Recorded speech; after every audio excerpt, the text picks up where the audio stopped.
Número de assassinatos cai no Brasil. O índice é o menor desde 2011.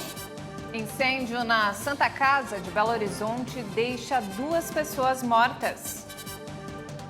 2 crianças morrem por dia no Brasil por causa da Covid-19. Sobe o número de mortes em shopping atingido por míssil russo. Substância encontrada em bactéria da Amazônia pode ajudar no tratamento de câncer. Curso de mecânica para motos atrai cada vez mais mulheres. Tudo isso a partir de agora.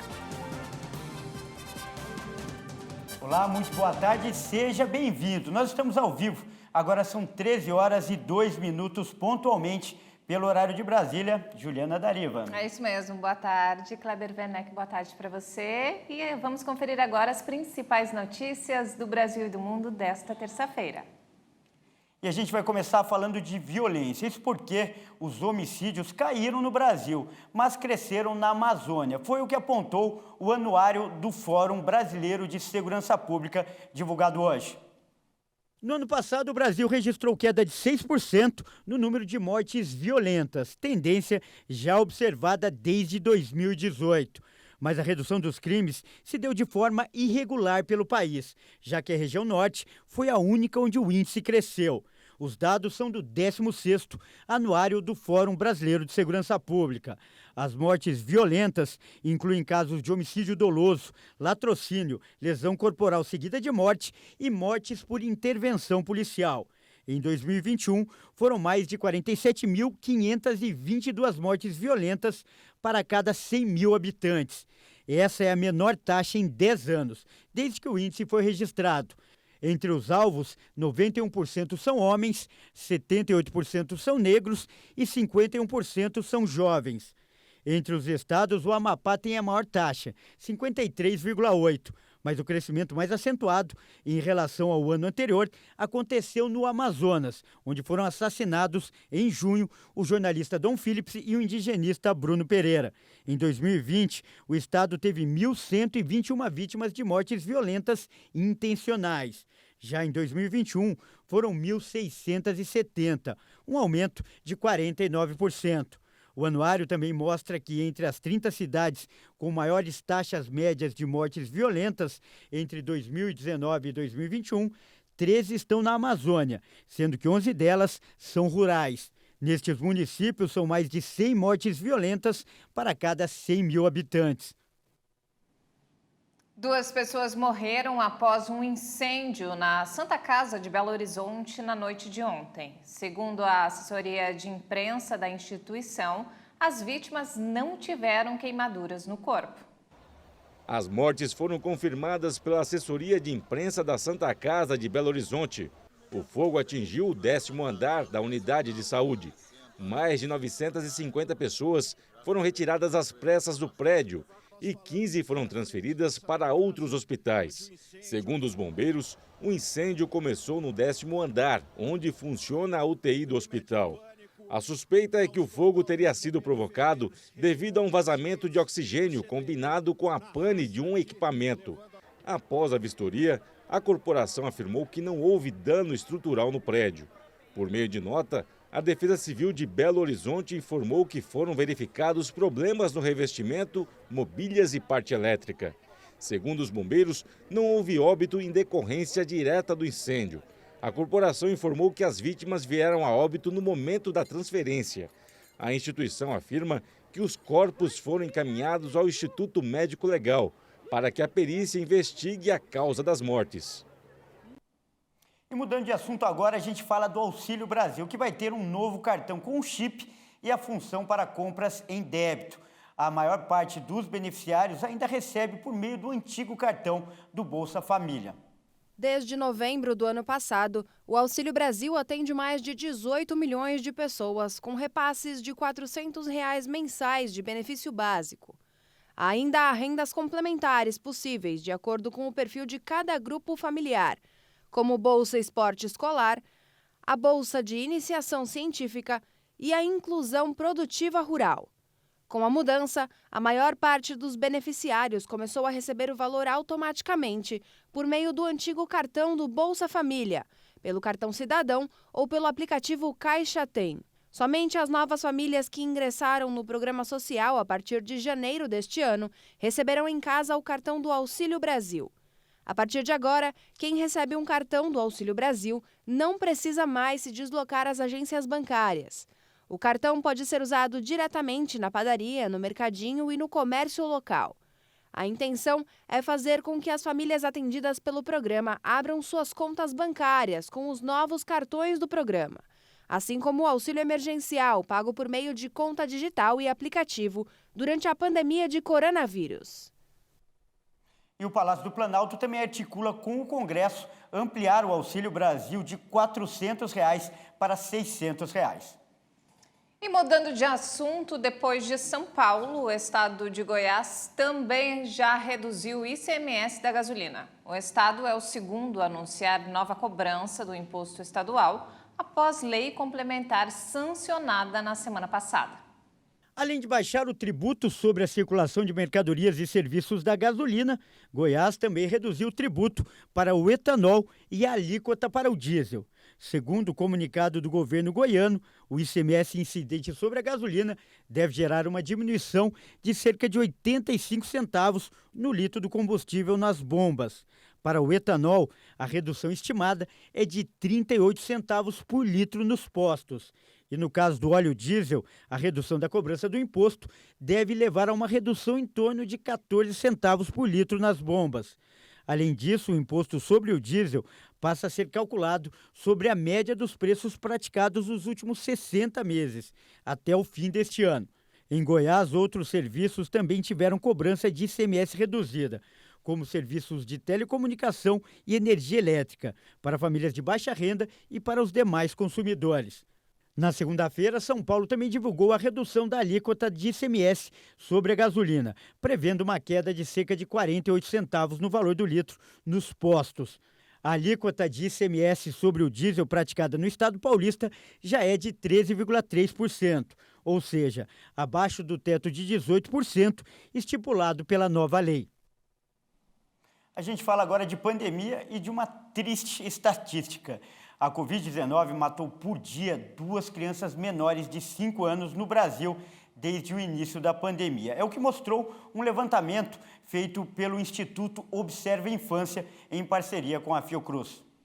Os dados coletados no Sistema de Informação sobre Mortalidade do Ministério da Saúde revelaram que 1.439 crianças com menos de 5 anos morreram em decorrência da Covid-19 nos 2 primeiros anos da pandemia no país. Em 2020, foram registradas 599 mortes de crianças com até 5 anos em decorrência da doença. Já em 2021, quando a letalidade da doença aumentou em toda a população, o número de vítimas infantis saltou para 840. A metade dos óbitos registrados está concentrada na região nordeste do país. Dados preliminares divulgados pelo Boletim Epidemiológico do Ministério da Saúde indicam que a média de 2 mortes diárias ainda se mantém este ano. Entre janeiro e 13 de junho de 2022, o Brasil registrou um total de 291 óbitos entre crianças menores de 5 anos. A análise destes 2 primeiros anos da pandemia no Brasil mostra que bebês de até 1 ano de vida são os mais vulneráveis. Essa faixa etária responde por quase metade dos óbitos registrados em crianças menores de 5 anos. A farmacêutica Pfizer informou que já prepara a documentação para solicitar à Anvisa o aval para a liberação da vacina contra a Covid-19 para bebês acima de 6 meses até crianças de 5 anos. Na semana passada, os Estados Unidos começaram a imunizar crianças com menos de 5 anos contra o coronavírus. O Brasil contabilizou quase o triplo de mortes de crianças com menos de 5 anos registradas nos Estados Unidos, que tiveram pouco mais de 500 óbitos. E ainda falando sobre o assunto, a China reduziu pela metade a duração de quarentena para chegadas do exterior. As novas regras são uma grande mudança nas restrições impostas pelo país. A Comissão Nacional de Saúde da China anunciou que as quarentenas para os viajantes que chegam do exterior vão passar de 21 para 7 dias em um hotel, com mais 3 dias de observação domiciliar. As novas regras são parte de uma grande mudança nas restrições de entrada impostas pela China, que mantém uma estratégia de tolerância zero contra a Covid-19 desde o início da pandemia. Pequim fechou as fronteiras internacionais no momento da propagação do coronavírus e o número de voos que chegam ao país continua limitado para reduzir os casos importados. Há 2 anos, os viajantes procedentes do exterior precisam enfrentar uma quarentena cara em um hotel ou centro especializado. Desde abril, um número crescente de cidades chinesas tinha reduzido para 10 dias a quarentena centralizada para as chegadas do exterior. Grandes cidades chinesas, entre elas Pequim e Xangai, sofreram nos últimos meses com surtos de Covid-19 ligados à variante Ômicron da doença. E olha só, um estudo mostrou que uma pulseira inteligente é capaz de detectar a infecção por Covid-19 2 dias antes dos sintomas surgirem. O resultado foi possível com o monitoramento de 5 parâmetros fisiológicos. Um consórcio de pesquisadores europeus e canadenses conseguiu confirmar o diagnóstico por Covid-19 em pessoas infectadas antes mesmo dos primeiros sintomas. A detecção foi possível com o uso de uma pulseira inteligente, criada para acompanhar o período fértil de mulheres, que faz a medição de 5 parâmetros fisiológicos. A descoberta foi publicada na revista científica BMJ Open. O estudo foi feito com 1.163 pessoas abaixo dos 51 anos, moradoras de Liechtenstein, que foram observados entre abril de 2020 e março de 2021. Do total, 127 tiveram casos de Covid-19 confirmados e 68% das pessoas infectadas tiveram mudanças em parâmetros corporais percebidos pelo algoritmo que interpretaram dados gerados pela pulseira. A pulseira possui 3 sensores que medem as frequências respiratória e cardíaca, variabilidade da frequência cardíaca, temperatura da pele do punho e a passagem de líquido através do sistema circulatório ou linfático. Os dados cruciais para a identificação da Covid-19 foram a frequência cardíaca e respiratória, que apresentaram mudanças expressivas. Com o uso durante o sono, foram coletados dados a cada 10 segundos do dispositivo, que constataram alterações na respiração, aceleração cardíaca e aumento da temperatura do pulso. O acessório já possui o aval da Agência Regulatória dos Estados Unidos. Atualmente, o dispositivo está em fase de teste na Holanda, com 20 mil pessoas participantes. Os resultados da eficácia do acessório, como estratégia da saúde pública no combate à pandemia, devem sair ainda neste ano. E olha só que bacana essa notícia. Uma substância encontrada em uma bactéria da Amazônia pode inovar o tratamento contra o câncer e ainda impedir a migração das células tumorais para outras partes do corpo. Verdade. Inclusive, esse estudo foi realizado por uma estudante de doutorado da Unicamp, que é a Universidade Estadual de Campinas. Estudos que buscam entender a atuação da violaceína no combate ao câncer são antigos. A ação da substância natural, produzida por uma bactéria originária do Rio Negro, no Amazonas, já foi testada em vários tipos de tumores no laboratório da Universidade Estadual de Campinas. Mas os resultados mais eficazes do pigmento foram descobertos recentemente pela doutoranda do Instituto de Biologia da Unicamp, Patrícia Fernandes de Souza. A violaceína, ela é um pigmento, né, extraído da Chromobacteria violaceo. O câncer coloretal é o terceiro de maior incidência no Brasil. São aproximadamente 40 mil novos casos no país entre homens e mulheres todos os anos, segundo dados do INCA, o Instituto Nacional de Câncer. E a grande questão é a descoberta tardia desse tipo de câncer, já que a maioria dos casos não apresenta sintomas. Foi por isso que, ao dar início à pesquisa, a doutoranda focou no câncer coloretal. Eu queria saber, descobrir uma droga que fosse capaz, né, de impedir a metástase. E aí o câncer coloretal, como ele tem todos esses problemas, ele foi o modelo ideal, né? Porque a maior parte dos pacientes só descobrem talvez em estado já avançado. Com isso, a violaceína pode ser bastante útil, né, nesse tipo de tumor. Com a orientação da professora de Bioquímica do Instituto, Carmen Veríssimo Ferreira Halder, a doutoranda aplicou os testes em esferoides, que são modelos que imitam tumores humanos, e observou que a violaceína é capaz de atuar nesses mini-tumores de forma muito eficiente, causando uma morte chamada morte celular por apoptose, que é um tipo de morte, né, que é bem conhecida na biologia e também nas células, né, que é uma morte celular programada, em que a célula se programa para morrer.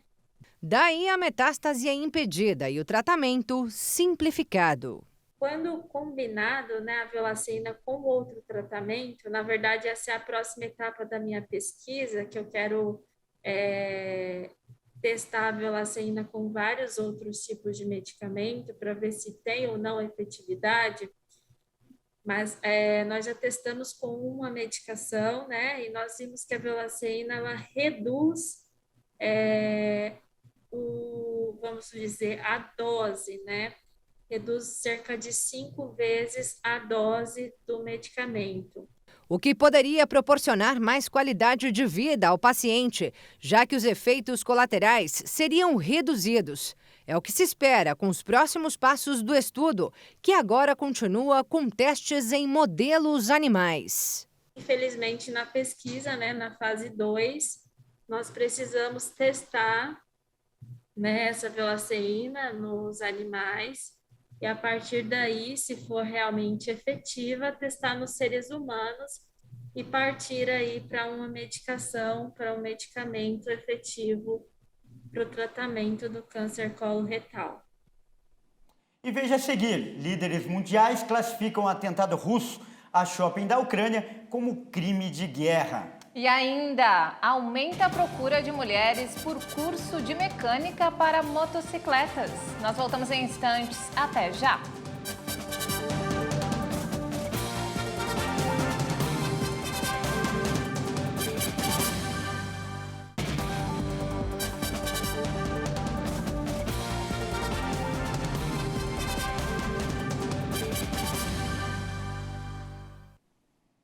Mais uma vez, seja muito bem-vindo. Nós estamos de volta ao vivo. Agora são 13 horas e 22 minutos pelo horário de Brasília.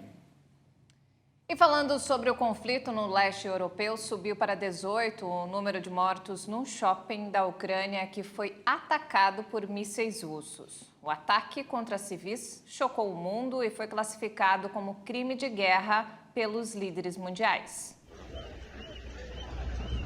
Centenas de bombeiros vasculham os escombros do shopping na cidade de Kremenchuk, alvo dos mísseis russos. Segundo autoridades ucranianas, não existe mais possibilidade de encontrar alguém com vida. A procura é por corpos entre os destroços. A procuradora-geral da Ucrânia, que acompanha os trabalhos dos bombeiros, disse que 36 pessoas estão desaparecidas. Dos 59 feridos, 25 foram levados para hospitais. O presidente Volodymyr Zelensky disse que esse ataque em Kremenchuk torna o governo de Vladimir Putin a maior organização terrorista do mundo. Os russos disseram que mísseis foram disparados contra um depósito de armas na cidade e que a explosão das munições teria provocado um incêndio no shopping. Mas a Ucrânia nega a existência de estrutura militar nas proximidades. Para os líderes das 7 democracias mais ricas do mundo, não há dúvida que a Rússia está por trás desses ataques e falam em crime de guerra. O G7 prometeu continuar apoiando a Ucrânia pelo tempo que for necessário. Os líderes seguem agora para a Espanha, onde participam da cúpula da OTAN. Apesar da confiança externa dos líderes ocidentais, a Rússia viu sucessos militares no leste da Ucrânia nos últimos dias. Tomaram a cidade de Severodonetsk após semanas de combates e também conquistaram território ao sul de Lysychansk. Os russos eliminaram a maioria das defesas ucranianas na região de Luhansk e consolidaram o controle de um cinturão de território no sul. As forças russas também intensificaram os ataques na região de Donetsk, aproximando-se um pouco do cinturão de cidades industriais na região. E olha só, um curso gratuito sobre mecânica para motos tem tido uma enorme procura de mulheres. A instrutora do curso é esta engenheira mecânica, apaixonada por motocicletas. Tive essa ideia quando eu comecei a passar por alguns perrengues no meu dia a dia, que eu ando muito de moto mesmo, cair a corrente, a embreagem, soltar. Então eu tive que aprender sozinha. Yasmin garante que as 30 mulheres que fizeram o primeiro curso nunca mais serão enganadas. 5 dicas de como trocar o óleo, 5 dicas de como verificar o seu pneu, né? Então eu comecei a apostar e as mulheres começaram a gostar. Eu entrei num motoclube de mulheres, só para mulheres, e elas também compartilharam as suas queixas, os seus problemas, e eu comecei a ver que todo mundo passa por isso. Na primeira edição do curso, as vagas foram todas preenchidas e ainda ficou uma enorme lista de espera. Devido ao sucesso, a Secretaria Municipal de Juventude está com inscrições abertas para a segunda edição. A procura pelo curso de mecânica de motos para mulheres surpreendeu a equipe da Secretaria Municipal da Juventude. Nós abrimos uma turma e se abríssemos 5, elas seriam fechadas. Então, assim, a gente entende que tem nichos específicos de mulheres que querem, sim, trabalhos paralelos e trabalhos antes considerados masculinos. Já estamos recebendo as inscrições para a lista de espera. Provavelmente no mês de julho a gente já abre uma terceira turma. Temos curso de auxiliar administrativo, de gestão de RH, nós já tivemos curso de fotografia, nós temos cursos de gestão financeira, que é muito importante nesse momento, nós temos esse curso agora de alinhamento e balanceamento, nós vamos ter vários outros cursos que através do nosso Instagram estão acontecendo não só no nosso centro de referência, como nas 7 regiões de Campo Grande. E não temos mais tempo, essa edição fica por aqui. Obrigado pela companhia. E continue ligado em nossa programação. Até mais!